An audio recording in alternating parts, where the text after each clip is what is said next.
Welcome to the Sonya Buchanan Show, where we inspire one life, one smile at a time. Welcome to the Sonya Buchanan Show, where we inspire one life, one smile at a time. Listen, you guys, we have a great show for you today. But first, let me give you the title. It's called The Power of a Team. And let me just share this with you. This morning, I, for the first time, met someone that was a transgender. I'm at the grocery store looking for the perfect salad, and the person is there. The most delightful, energetic, happy person stocking the salad part of the store. I tell you, it was the most amazing experience. He just delighted me. Well, not he, but she delighted me so much, helping me pick out the best bag of salad. When I tell you guys, it was the most amazing experience. And I left and asking him, what is his name? And he told me his name was Nikki. And I said, it's nice to meet you, Nikki, and you have a great day. It was amazing. But listen, we can never underestimate the brightness of a person's spirit and the energetic life to live. That is what I believe that is going to make the world a better place if we look at the characteristics and make it a change. When I tell you that was his 5 weeks working at this place, and he was a delight to see at 7 o'clock in the morning. Now that's a team. But listen, you guys, stay tuned. We're going to go to a commercial. We're going to come back and dive into our topic called The Power of a Team. Law number 5 of the 12 universal laws explained, and how to apply it. The law of cause and effect. By the end of this, you'll grasp a law so foundational that it governs every moment of our existence. Esteemed scientist Carl Sagan once said, cause and effect. You can't have one without the other. Think of it like dominoes. Push one and a chain reaction ensues. Or consider your actions. A kind gesture might make someone's day, while a harsh word can linger in their thoughts for weeks. Many misconstrue it as simple karma, but it's much more. It's the backbone of our reality, every choice sparking a cascade of outcomes. At its core, this law dictates a simple truth. Every action we take, or choice we make, initiates a sequence of events, a ripple in the vast ocean of existence. The real power of this is conscious action. Recognize that they're not just isolated events, but initiators of a chain. Start creating positive ripples and watch the world change around you. Welcome back to the Sonya Buchanan Show, where we inspire one life, one smile at a time. Listen, the name of our show today is called The Power of a Team. Now, before we go into that, I want to apologize. Previously, I was talking about I had met my first trans this morning, picking out a bag of salad at the store. And I want to apologize because I kept saying he and not she, because his name is Nikki. And so I want to apologize, and also, that was my first time. I'm still trying to understand all of this, them, the, and all of no. I'm just trying to understand it. It's better for me to understand it because this morning, he was such an inspiration about my topic today, about a team, because he was there and part of a team, which I've been living in my area for so long, and the employees there, they always have a very positive attitude. And this morning, experiencing this person with the most delightful aroma, I two-stepped away from him. That's how inspiration he was for me. It was funny. We were laughing. We was just having a great time this morning.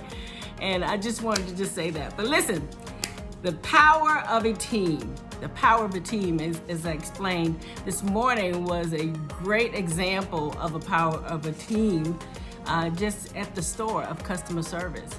I want you all, everyone have a powerful team if you want to have a powerful team. And talk about it all the time. It starts with your family. It starts with understanding what is the goal that you're trying to accomplish. And if you have a person that is a divider, it's not within part of that team or within that vision, then there's a divider and it cannot be unified. I want to tell you something about board members. board members at a corporation, they have different companies that comes together. And they go into this room and the doors are closed and no one is in this room except the board members of different selective companies. And when I say selective companies, not all the companies in the world, but selective companies for this particular company comes together into a boardroom, doors are closed, and they have a discussion. Whatever the discussion is probably about the economy. It's probably talking about how can they collaborate together and make the economy a better place for people in general, for their products and services. Okay, now that is a team. That is a formulated team that many corporations have. And we don't know about the board members and the times that they have it and the months that they have it, but they do have boardroom meetings. And they come together occasionally and they speak about the things pertaining to you and me as the public, the consumers, and how their company can provide. What are the trends and what are things are changing? How can we make a better product for the services? How is the consumer reacting? What is the trends around the world that they can make their products better? And so they select different companies that are called boardroom meetings with board members for a company. That is a powerful team. They keep it closed. No one knows about the discussions. No one knows about the decisions that they are making. Only the people who are in that room. And that is another powerful team. Now, when we come together, when we have small manageable teams, it should be just as the same. Arguments is not necessary. Everyone is giving their feedback and their opinions based on their experiences and based on their knowledge pertaining to a product or services, pertaining to genre, wherever area that they're trying to go, they're all coming together as one. When we're going to talk about a powerful team it is very important that you have a team because it keeps everyone accountable to the one particular goal. Now, once the people are separated from the teams, now they are individually acting out on their products and services. But when you come together with a powerful team, everyone is there for one goal, whatever it is to make more money between 5 to 10 to 15 to 20 years from now, or make a better product. How can we serve the different types of races around the world? Can we expand through different counties or states or any of that? And when you have a team that do not hold each other accountable, you have a weak team. In a powerful team, everyone is holding everyone accountable for their actions, for their decisions, for their influences, what are they saying about this one particular goal that they came together for. It's very important. But I also want to give you some understanding about when you're having a powerful team and holding each other accountable for that boardroom members, and you want to make sure that you are able to communicate when you see things is about to destroy, about to divide that team. Because there is a saying that says, if the team is divided, it will not stand. It will fall apart. It will be cast out. So you have to have that leeway to be able to hold each other accountable when you're a part of a large team, a team that you have selected to be a part of the member of that team. I don't know that everyone looks at their team as a family hold. And some people do. I can't speak of that because I don't have any children or anything like that to even comment on how that is handled. But I've been part of other team members. And matter of fact, I'm a part of a lead in a neighborhood team. And I get these emails all the time to vote on whether or not I should ban the questions a part of this lead. And should I do that? And most often, when I'm reading through the things that people have alerted me to look at, is pretty much they're pretty much talking about the neighborhood and what they want to contribute. And someone is sending me a message to say, look at this, I don't want this on our team, as in a neighborhood. And it's just as harmless as ever. And so I have to look at exactly the mindset of the person that's complaining about someone is wanting the community to look great. And so that is something I have to think about. And I just realized I was on the app yesterday and I had all these different things that I had to go through and vote on. I don't know who recommended me to be lead, but somehow I'm lead, and I have to go through all the questions and vote and say approve, disapprove, and then communicate with the person to say, you know, maybe you should reword this because it's bringing concerns with the neighbors or concerns with the community. But that is part of a team when you want to look at a strong team, a community team. But I wanted to just dive into and talk to you the importance of it.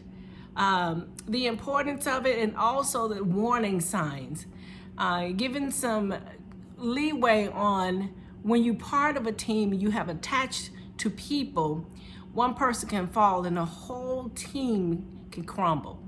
And you want to look at that because that has happened on many occasions all through the years when a leader is really big and then they fall, and all the people who was connected to that leader, they vanished. They no longer are important or powerful. So it is very important, if you are part of a team, that you hold each other accountable, having the freeway to be able to address the leader or address one part of the member of that team to say, this is not right, this is wrong, this is going to destroy this, these are the things that's going to make the team a weak specimen to the consumers if this is not changed. And if they cannot accept the change and they cannot accept the concern that you have for that team that you have built, maybe it's time to replace the person that is going to bring a falling from whatever it is that you're trying to do. I hope that making any sense, because you don't want, if you have 12 members of your team and one person who is the leader or one person who's responsible for one assignment is going to destroy the entire thing that you have been working on. It's time maybe to get rid of that person, or have a little talk, or sit down, or have a moment, just step away. If you want to keep the person that is part of the team that's causing a division, then maybe you should set aside for a moment, have some silent time, a month, to see if the things is going to work out, if you don't want to lose that person. Because one of the things, you have built up this team and one person now is trying to be a divider. It's time to really reevaluate that person to keep them in the part of the team. There are many businesses, many companies and corporations. They have members that we don't know about, that they come together. And it's very important that everybody stay on one accord, focusing on the vision, the plan, the outcome, the scope of what you're trying to do in your life. It is very important that everybody stay on one accord. This is why they come together maybe once a month or twice a month. And it is important right now. We definitely have to hold each other accountable to make sure that everyone is mentally stable to be able to handle the position that they have been a part of. That's including with your families, checking their mental state, making sure that they understand the plan of the family, making sure they understand time, making sure that they understand how important it is that they are being held accountable for the portion that they are responsible for, because otherwise it will cause a division within the team. The team will become weak in some areas, and that is not going to give you the empowerment. It's not going to give the flow of the knowledge that you need, the scope of it, because we're all having to be distracted by what that person is bringing. So you don't want to have a powerful team with a weak person in it, because it won't be a powerful team. It'll be a teammate that's bringing division. I hope I am making this very clear. Right now, as I stated this morning, we right now we having a little difficulties in understanding and inviting transgender people into our world. Unfortunately, well, fortunately or unfortunately, I don't know which term to use, this is part of our world. And to me, I feel like the United States is part of a team, and we cannot be divided against each other.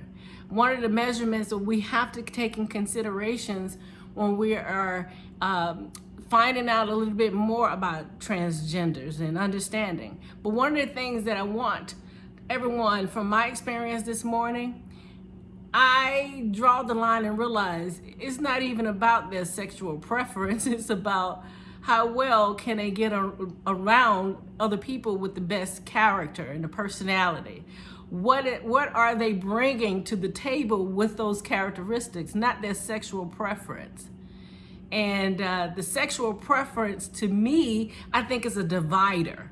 The communications, the characteristics, and the persona, the charismatic personality is what's bringing the strong team into an powerful team. Just like this morning, he delighted me. In fact, I'm probably going to write an email or a note and send it into the manager and give him a really great feedback on his personality, because I was so delighted this morning. And that is what you want to really just aim in: the personality, characteristics, the charisma, what they can bring to the table.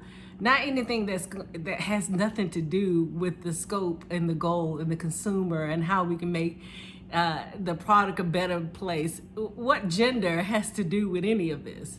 It doesn't. It's all about serving one another, right? Serving one another, bringing the empowerment. How can we make a better place, a better environment, a better products to the consumer, a better this, a better that, and leave out things that will cause division. And to me, I think that's the most powerful team that you can possibly have, if everyone is on one accord and understanding the whole purpose and meaning, why they are part of the team and why they are part of the member to bring an empowerment. Okay, I can go on and on and on, but I just wanted to be to the point about a powerful team. I said it was going to be fire. To me, I think this is fire, because if you're starting anything, you need a team.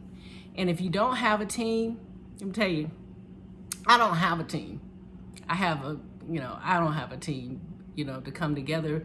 That I don't think so. I have a couple of people that I can go to and ask questions, but if you don't have a team of 12, there are so many people who are leaders in the things that you like. You can be a part of their teams, reading their books, going to their websites, listening to what they're talking about, their leadership, their meetings, their conferences, that you'll be part of their team. However you design it, you just say, I'm part of their team. They don't know I'm part of their team, but I'm part of their team, learning and tilling from their land so that I can be a better leader and be able to get my team and know how to build the right team. Because it's very important that you build the right team, that everybody's in sync like an orchestra.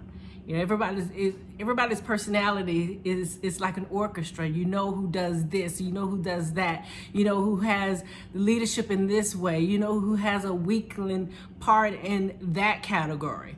But it's all important to have a team in anything that you're trying to do, because it makes things so much better, because the energy of life that is resonated in a team, it gives you the strength to continue late hours. I'm not talking about anything that's unnew. I'm talking about something that you are knowing that it is the truth.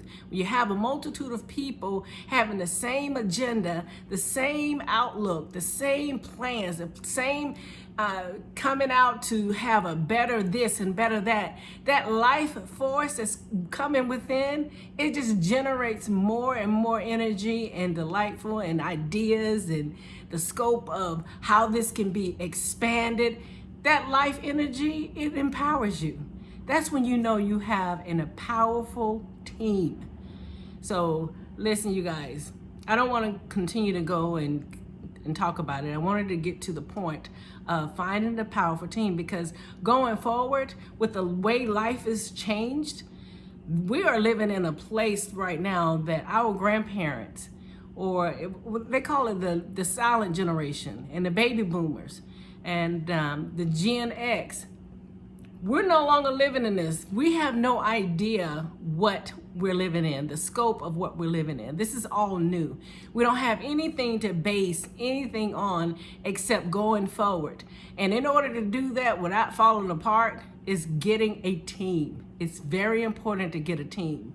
Last week we talked about the power of two, and yes, the power of two, it starts out with the power of two. Go back and listen to that podcast and get some information so you'll know exactly what I mean in the scope of this show today, the power of a team. But listen, it is very important that you get somebody with you to stand in agreement with what you're doing. No matter how small or how large it is, get somebody to stand with you in agreement, because we are walking in this world today, a new world, a new outcome. And it's better when two is together.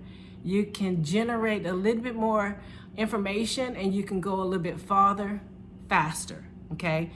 If you are attempting to walk without a team or without two people together, you're gonna pray a lot. You're gonna pray a lot. You're gonna get weary. You don't wanna be in that position. It is not a good position to be in, okay? So I want you all to know the power of a team is the best way. After understanding the power of two, then you move to the power of a team.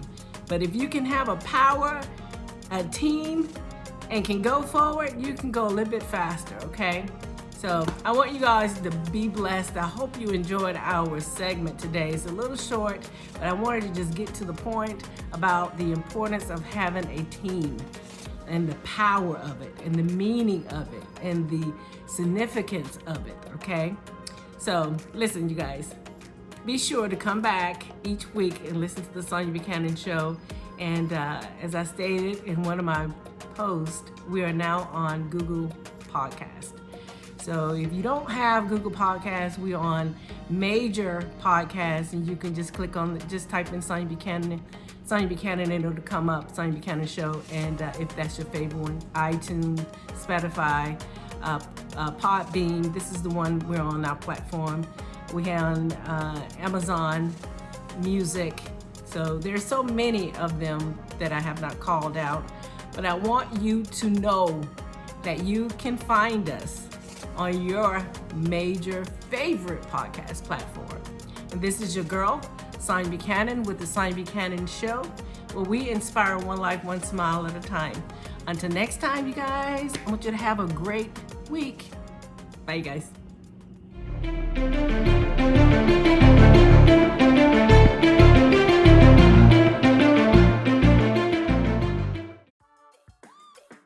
Thank you for joining our podcast today. The podcast was produced and edited by Sonya Buchanan. For more information about the host, you can go to sonyabuchanan.com. For information about Confident Promises broadcast community, you can go to confidentpromises.com.